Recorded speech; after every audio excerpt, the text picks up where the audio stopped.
Dearest friends, today's topic is symbols, चिन्ह या प्रतीक. We know that there are only 118 elements and millions of compounds. हम जानते हैं कि केवल 118 एलिमेंट्स और लाखों कंपाउंड्स हैं. The elements are compounds react with elements and compounds react with each other in innumerable ways. Elements और कंपाउंड्स असंख्य तरीके से एक दूसरे के साथ प्रतिक्रिया करते हैं. Writing the full names of elements and compounds and describing their reactions is very inconvenient. Elements और कंपाउंड्स का पूरा नाम लिखना और उनकी प्रतिक्रिया का वर्णन करना बहुत असुविधाजनक है. It is more convenient to use abbreviations or symbols. संक्षिप्त रूप या चिन्ह इस्तेमाल करना सुविधाजनक है. We use symbols to represent elements. Elements को प्रस्तुत करने के लिए हम लोग सिंबल्स या चिन्ह का इस्तेमाल करते हैं. A compound is represented by a formula. एक कंपाउंड को एक फॉर्मूला के द्वारा प्रस्तुत किया जाता है, which contains symbols of all the elements present in a molecule of the compound.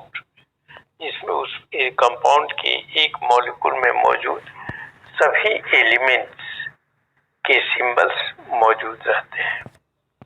Early scientists and chemists used picture symbols to represent elements. Later, Dalton improved over these symbols. He used the symbol for hydrogen and oxygen, but as the number of known elements and compounds increased, this method became very tedious. पूर्व वैज्ञानिकों और alchemist ने elements को प्रस्तुत करने के लिए symbols के रूप में तस्वीरों का इस्तेमाल करते थे. बाद में डाल्टन ने इन सिंबल्स में सुधार किया. आप फिगर नंबर 3.3 देखेंगे. उसने हाइड्रोजन के लिए एक सिंबल इस्तेमाल किया और ऑक्सीजन के लिए symbol.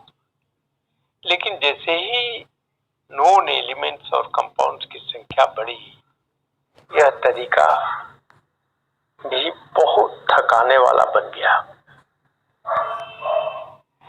The present system uses letters of the English alphabet to represent elements. It was first suggested by Berzelius. The system is as follows. Elements को प्रस्तुत करने के लिए प्रेजेंट सिस्टम इंग्लिश अल्फाबेट का लेटर से इस्तेमाल करता है. यह सुझाव सबसे पहले वर्जिलियस ने के द्वारा दिया गया था. यह सिस्टम निम्न है. Some elements are represented by using the first letter in capitals of the name of the element. For example, C for carbon, N for nitrogen and O for oxygen. कुछ एलिमेंट्स को elements के नाम के first letter को capital letter के द्वारा प्रस्तुत किया गया. उदाहरण के लिए कार्बन के लिए C, नाइट्रोजन के लिए N और ऑक्सीजन के लिए O. Names of some elements have the same initial letter. For example, carbon, calcium and cobalt. In such cases, the first letter is taken in capitals together with letter in a small from its name. For example, Ca for calcium, Cu for cobalt, Ba for barium, Br for bromine। कुछ elements के नाम एक समान प्रारंभिक अक्षर first letter से हैं। उदाहरण के लिए कार्बन, कैल्शियम और कोबाल्ट। ऐसी हालत में एलिमेंट्स के नाम का फर्स्ट लेटर कैपिटल लेटर के साथ सेकेंड लेटर स्मॉल लेटर लिया जाता है।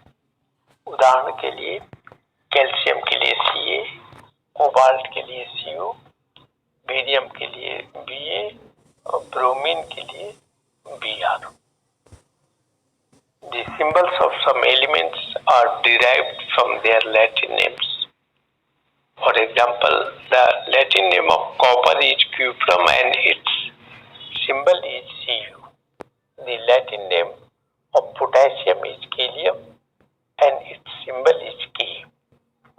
कुछ एलिमेंट्स के सिंबल्स उनके लैटिन नाम से लिए जाते हैं या डिराइव किए जाते हैं। उदाहरण के लिए कॉपर का लैटिन नेम क्यूप्रम है और इसका सिंबल Cu है। पोटेशियम का लैटिन नेम केलियम है और इसका सिंबल K है। Table 3.2 list of some common elements and their symbols. Latin names of elements whose symbols are derived from them are also given। यहाँ टेबल 3.2 है, दी गई है। इसमें कुछ सामान्य एलिमेंट्स और उनके सिंबल्स को सूचीबद्ध किया गया है। एलिमेंट्स के लैटिन नाम जिनके सिंबल्स जो है ये लैटिन नेम से निकाले जाते हैं भी दिए गए हैं। यानी कि लैटिन नाम उन सिंबल के साथ साथ लैटिन नाम भी दिए गए हैं जिनसे कि वो सिंबल उस एलिमेंट्स के निकाले गए हैं या दिए गए हैं। Now this video is concluded. Thanks.